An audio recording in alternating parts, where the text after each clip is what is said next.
இறை இயேசுவில் எனக் அன்பார்ந்தவர்களே, நம் ஜீவனுள்ள தேவனின் உயிருள்ள வார்த்தைகளை தினமும் கேட்பதன் மூலம் உங்களுக்கு நன்மையும் ஆசையும் உண்டாவதாக.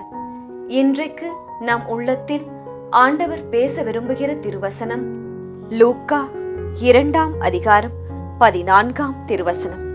உன்னதத்தில் கடவுளுக்கு மாட்சி உரித்தாக்குக, உலகில் அவருக்கு உகந்தோருக்கு அமைதி உண்டாகுக. இறையேசுவில் எனதருமை நண்பர்களே, உங்கள் அனைவருக்கும் நம் இயேசுவின் அன்பை உரித்தாக்குகின்றேன்.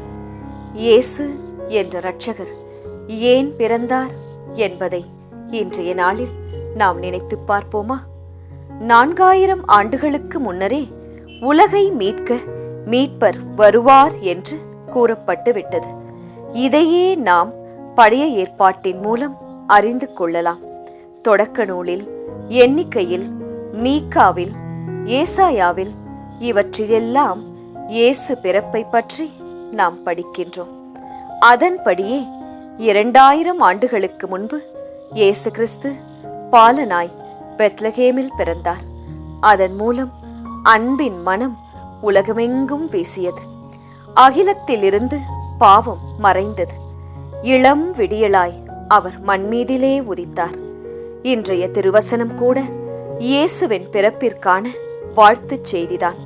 கேட்போமா?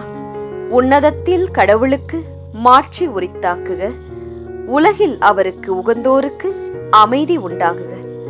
இந்த வாழ்த்துச் செய்தி உங்களுக்காகத்தான். பிறக்கப் போகும் இயேசு பாலனுக்கு உகந்த வாழ்க்கையை நீங்கள் வாழும் பட்சத்தில் நிச்சயம் உங்கள் வாழ்வில் அமைதி உண்டாகும். மார்கழி பனியில் மாட்டுத் தொழுவத்தில் பிறந்த புனித ஒளி நிச்சயம் கருணையின் சிகரமாய் உங்கள் உள்ளத்தில், உங்கள் இல்லத்தில் எழுந்தருள்வார். இயேசுவைப் போலவே நாமும் அன்பை நம்மோடு வாழ்பவர்கள், நம் குடும்பத்தார், உடன் பிறந்தோர், நம்முடன் வேலை செய்வோர், நமக்கு கீழ் வேலை செய்வோர், இவர்களோடு பகிர்ந்து கொள்வோம். இந்த கிறிஸ்துமஸ் திருநாள் உலகம் முழுவதும் கொண்டாடுகின்றனர். உலகின் பெரும்பாலான மக்களால் அனுசரிக்கப்படுகின்றது. மதங்களை கடந்த ஒற்றுமையின் சின்னமாக கிறிஸ்துமஸ் இருக்கின்றது. அன்னை மரியாவுக்கும் வளர்ப்பு தந்தையாம் புனித சூசையப்பருக்கும் கருணையே வடிவான இயேசு கிறிஸ்து அவதரித்தார். காரிருள் அகன்றது. வானதூதர் இயேசுவின் பிறப்பை அனைவருக்கும் அறிவித்தார்கள். அந்த வானத்து நட்சத்திரங்கள் கூட பூமியில் பிறந்த இயேசு பாலனை வணங்கின. சாஸ்திரிகள், மேய்ப்பர்கள் தொழுது கொண்டனர். அவர் இயேசு பாலன் எளிமையின் வடிவம், ஏழைகளின் மனதில் வாழ்பவர். இதைத்தான் கிறிஸ்து பிறப்பு நமக்கு எடுத்துரைக்கின்றது. அதே போல இயேசு பாலனைப் போல நாமும் அன்பை மட்டுமே விதைப்போம்.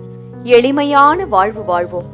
அந்த அன்பும் எளிமையும் நிச்சயம் உங்களை வாழ வைக்கும், உயர்த்தும். ஜெபிக்கலாமா? இயேசுவே, உன்னதத்தில் உமக்கு மாட்சி உண்டாவதாக. இந்த உலகிலும் உமக்கு உகந்தவர்களாக வாழ முயற்சிக்கும் எங்களுக்கு அமைதி உண்டாகுக. எங்கள் குடும்பத்தில் உள்ள அன்பற்ற நிலையை, சமாதானமற்ற நிலையை, சண்டை சச்சரவுகளை மாற்றும். போட்டி, பொறாமை, வன்மம் போன்றவற்றை எங்கள் மனதிலிருந்து எடுத்து போடும். உமது சின்ன சின்ன கரங்களால் எங்களை தொட்டு ஆசிர்வதியும் இயேசு பாலனே. ஆமேன். இயேசு கிறிஸ்துவின் பெரிதான நாமத்தின் நிமித்தம் ஜெபிக்கிறோம். ஆமேன்.